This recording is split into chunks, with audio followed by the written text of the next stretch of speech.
Assalamualaikum warahmatullahi wabarakatuh. Perkenalkan, nama saya Nur Husna dari NIM 221113. Sebelumnya terima kasih kepada Bapak Muhammad Insa Jawari selaku dosen pembimbing mata kuliah fikih. Dan di sini saya akan menyelesaikan tugas PX saya. Baik, untuk materi pertama yaitu menjelaskan tentang konsep dasar fikih. Nah, apa itu konsep dasar fikih?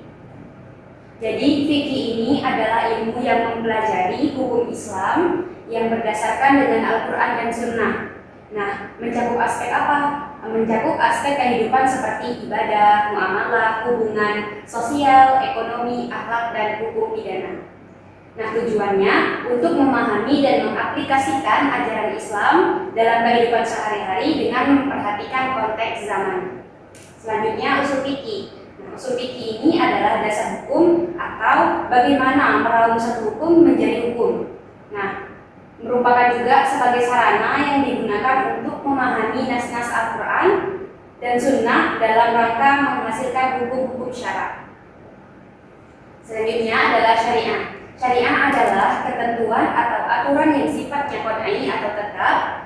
Perbedaannya antara fikih, usul fikih, dan syariah. Fikih adalah pemahaman manusia terhadap syariah berfokus pada penerapan hukum dalam konteks praktik dan dapat berubah sesuai dengan kondisi. Contohnya, misalkan hukum tentang zakat, berarti yang mengatur tentang besar dan cara penyalurannya, itu adalah fikih. Selanjutnya adalah usul fikih. Usul fikih adalah ilmu yang mempelajari kaidah dan metode pengambilan hukum dari sumber-sumber syariah, berfungsi sebagai dasar bagi fikih. Contohnya seperti kaidah qiyas untuk menerapkan hukum baru berdasarkan kasus yang sudah ada. Selanjutnya adalah syariah. Syariah adalah hukum dasar yang ditetapkan oleh Allah Subhanahu wa taala, mencakup semua aspek kehidupan dan bersifat tetap serta tidak dapat diubah. Contohnya kewajiban sholat waktu. Selanjutnya materi yang kedua yakni sejarah perkembangan fikih. Nah, pada masa Rasulullah, fikih itu berkembang langsung dari wahyu Al-Quran dan hadis sebagai sumber hukum utama. Rasulullah sendiri menjadi rujukan dan pemutusan dalam berbagai persoalan hukum. Hukum-hukum Islam ditetapkan secara bertahap sesuai dengan kondisi sosial masyarakat saat itu. Nah, setelah wafatnya Rasulullah, sahabat menjadi otoritas hukum Islam dan berperan dalam menegakkan hukum dengan mengandalkan pemahaman mereka terhadap Al-Quran, Sunnah, serta ijtihad. Ijtihad ini gunanya apa? Untuk menyelesaikan kasus-kasus yang memiliki dalil jelas dari Al-Quran dan hadis. Para sahabat yang memiliki pemahaman mendalam memberikan kontribusi besar dalam perkembangan fikih dengan penerapan penalaran hukum dalam menghadapi persoalan baru. Pada masa 4 mazhab itu, pemikiran fikih ini mengalami kodifikasi dan sistematisasi. 4 imam besar seperti Imam Abu Hanifah, Imam Malik, Imam Syafi'i, dan Imam Ahmad bin Hanbal mendirikan mazhab yang menjadi rujukan hukum Islam. Setiap mazhab ini memiliki metode ijtihad dan pendekatan yang berbeda dalam memahami dan menerapkan hukum Islam, seperti qiyas atau analogi, ijma atau kesepakatan, dan istihsan sebagai preferensi hukum. Nah, pada era modern, fikih ini menghadapi tantangan dan perubahan sosial, politik, ekonomi, dan teknologi. Ulama kontemporer terus berijtihad untuk menjawab persoalan-persoalan baru yang tidak ditemukan pada sebelumnya. Nah, seperti hukum terkait teknologi, bisnis global, dan hak-hak perempuan. Metode penerapan hukum ini lebih fleksibel dan dinamis dengan mempertimbangkan maslahat atau kemaslahatan dan masyahid syariah atau tujuan syariah. Selanjutnya materi tentang toharoh. Toharoh ini memiliki arti bersih dan suci dari segala kotoran, baik bersifat dilihat ataupun tidak bisa dilihat. Nah, dalam kitab Fathul Qorib yang saya ambil referensinya, toharoh ini bisa disebut sebagai melakukan sesuatu yang dengannya sholat itu diperbolehkan, yaitu berupa mandi, wudu, dan tayamum, dan membersihkan najis. Allah Subhanahu wa taala telah berfirman, A'udzubillahi minasyaitonir rajim. Bismillahirrahmanirrahim. Innallaha yuhibbut tawwabina wa yuhibbul mutatahhirin. Yang artinya itu, sungguh Allah itu menyukai orang yang bertobat dan menyukai orang yang mensucikan diri. Quran surah Al-Baqarah ayat 222. Nah, pembagian air itu juga ada terbagi menjadi 4. Yang pertama itu air mutlak, yaitu air yang suci dan mensucikan. Contohnya air hujan, air salju, embun, air laut, air sungai dan sebagainya.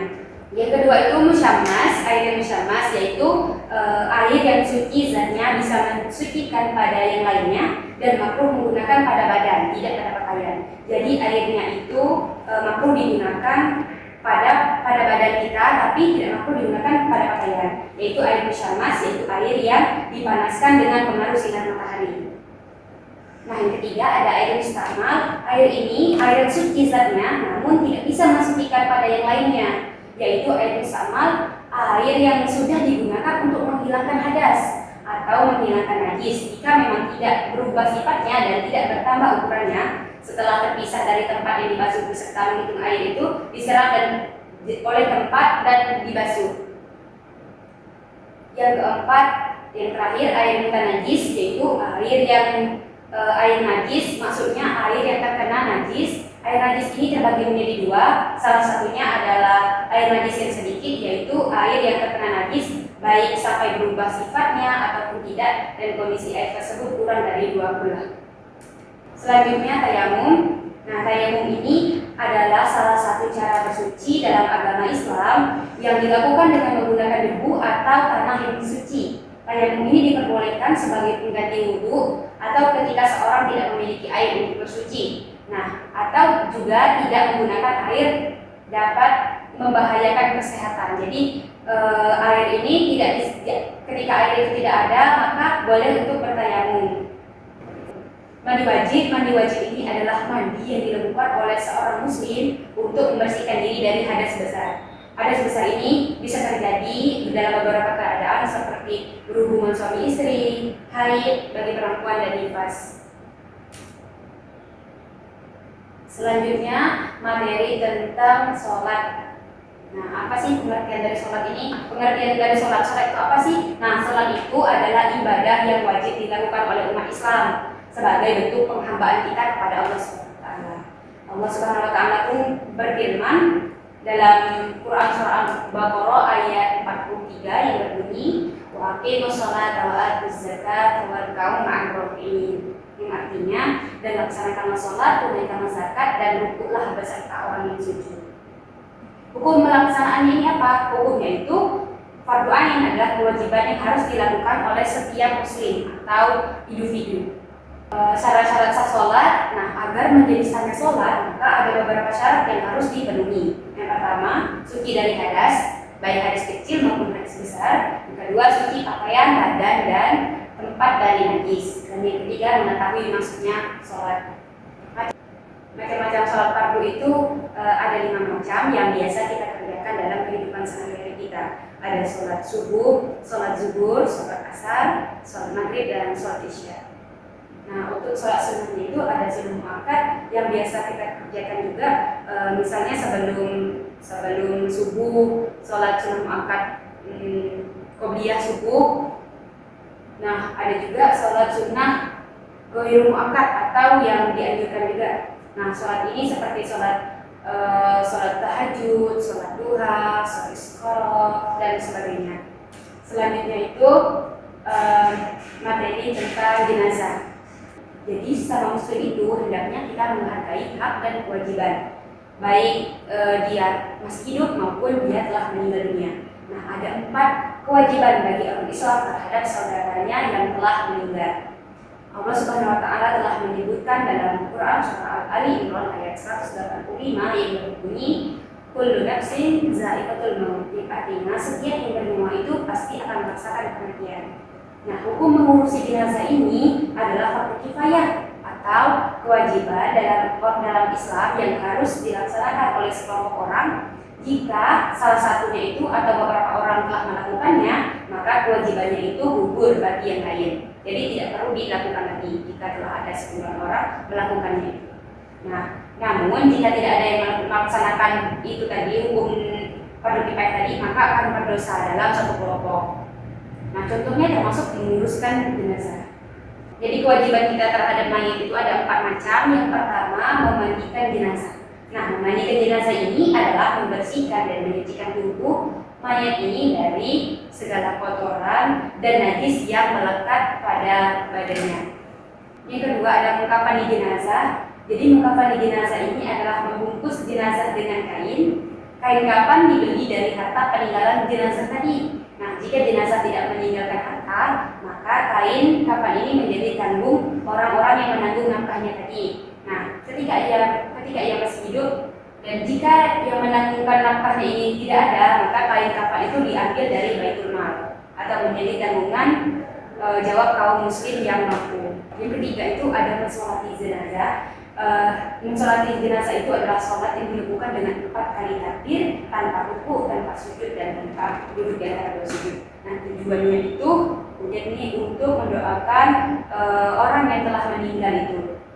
Yang terakhir ada menguburkan jenazah, yaitu proses memberikan tempat final bagi tubuh orang yang telah meninggal tadi. Dalam Islam, proses ini dilakukan dengan cara tertentu untuk memuliakan si mayit atau si jenazah tadi. Nah, penguburan jenazah ini ditujukan untuk menjaga martabat manusia dan memastikan bahwa mayit ini diperlakukan dengan cara hormat dan dengan berharga.